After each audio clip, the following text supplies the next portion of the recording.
Rick, I wanted to ask you a bit about Mike Vecchione's performance, especially the second half of the season. Can you evaluate how well he's done? Yeah, he's really kind of picked up his game ever since he came back from the mono. I think it just basically, as a first-year guy, it kind of takes a bit of time.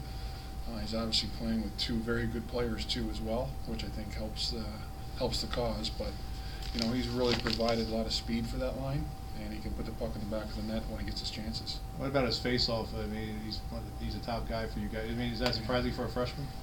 Well, he's got a lower center of gravity. He's very strong. I think that does help. He's very quick as well. So, guys aren't going to push him off or, basically beat him with speed. So he's kind of got them all kind of covered. I'm not going to sit here and tell you that he's Jonathan Taves, but it's for a freshman, it's pretty it's pretty good.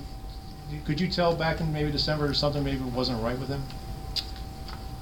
No, the St. Cloud trip. I think at the end, the second game, you kind of were wondering, what's going on. Didn't really quite have the legs, and not having the legs at St. Cloud and the Olympic sheet is it's basically a setup for failure. So, and then after, during break, I found out, I believe right after Christmas, that he was had the sickness.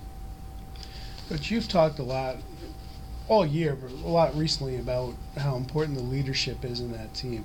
Can you put it in the context how important it is to have strong leadership in that locker room? Well, I think that's the whole foundation here of our program. Knowing what's in that locker room is a good feeling. And the fact, like I guess when I say that is, as a coaching staff, you are recruiting, and the first thing that you're recruiting is character.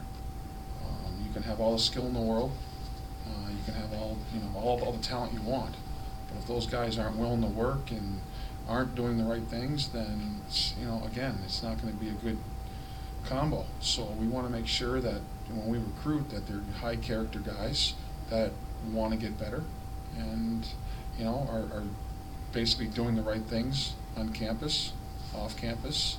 So we're not focused on that stuff because I think it takes away from our game if we have to focus on the other stuff. Coach, how have your expectations or the team's expectations of the NCAA tournament changed from maybe 2 years ago when you were first coming into it and kind of maybe the big bright lights were a little bit of a different experience? Now it's been there, done that.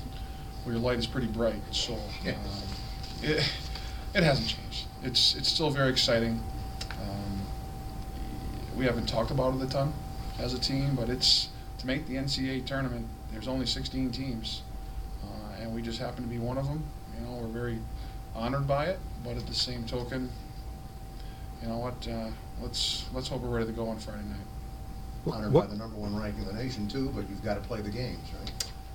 That's so true. I don't think Vermont really cares too much where we're if we're ranked 1. I think we learned a good lesson about that.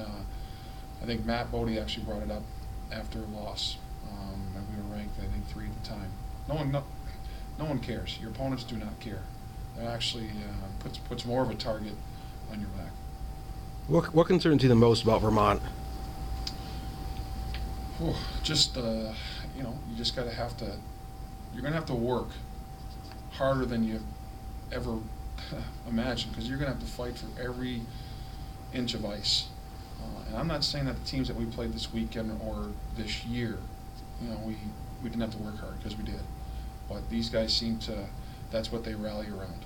It's hard work and, getting pucks to the net and just outworking you at the net fronts. So that's a scary thing if you're not ready to work. Daniel Carr, Ciampini, I believe, and Vecchione have just been playing unreal for the last 8 games or so. What's it like having that 3 just be so cohesive down this final stretch? It's nice to know that you have one line that is actually going that night. Hopefully I'm not going to jinx them here, but they have been very good. Come up big at crucial times. But I think the other lines have been very good as well. I just think we're all trying to blend in. It's almost funny that I wish we had more time as a team. I wish we were like a pro hockey team, that we had 80+ games to work with, because I think we're just starting to find the right combos here as a line. lines. You wanted to emphasize the get out in the first period to play full 3 periods of the game. Have you been working on that during practice this week? Yeah, I think staying on them, less water breaks are are part of it. It's just kind of staying on top of it, just to be consistent. But it starts in practice, and that's what we've done.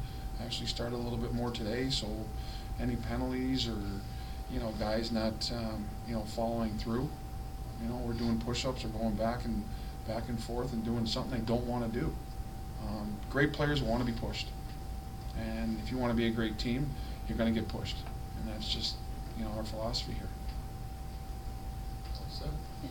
Jeff Taylor is a freshman and a low kid. Can you tell me a little bit about his development as a player, and also being paired up, with Shane, and just what has it done for Shane as well? Well, I think it's. I'll answer the last part actually. It's helped Shane, become more of a leader, because the same thing basically happened for him when Greg Coburn took him under his wing for two seasons and helped mold him to the defenseman that he is today. As far as Jeff, I kind of see like a younger Shane in the fact that he's taken everything in. He's learned a ton.